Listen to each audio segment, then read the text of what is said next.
अस्य श्री शिवरक्षा स्तोत्रमन्त्रस्य याज्ञवल्क्य ऋषिः श्री सदाशिवो देवता अनुष्टुप्छन्दः श्री सदाशिव प्रीत्यर्थे शिवरक्षा स्तोत्रजपे विनियोगः।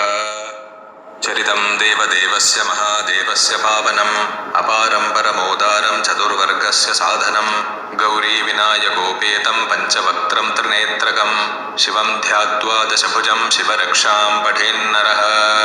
गंगाधरः शिरः पातु फालम् अर्धेन्दुशेखरः नयने मदनध्वंसी कर्णो सर्पविभूषणः घ्राणं पातु पुरारातिर्मुखं पातु जगत्पतिः जिह्वां वागीश्वरः पातु कन्धरां शितिकन्धरः श्रीकण्ठः पातु मे कण्ठं स्कन्धौ विश्वधुरन्धरः भुजौ भूभारसंहर्ता करौ पातु पिनाकधृक् हृदयं शङ्करः पातु जठरं गिरिजापतिः नाभिं मृत्युञ्जयः पातु कटी व्याघ्राजिनाम्बरः सक्थिनी पातु दीनार्तशरणागतवत्सलः ऊरो महेश्वरः पातु जानुनी जगदीश्वरः जङ्घे पातु जगत्कर्ता गुल्फौ पातु गणाधिपः चरणौ करुणासिन्धुः सर्वाङ्गानि सदाशिवः एतां शिवबलोपेतां रक्षां यः सुकृती पठेत् स भुक्त्वा सकलान् कामान् शिवसायुज्यमाप्नुयात्।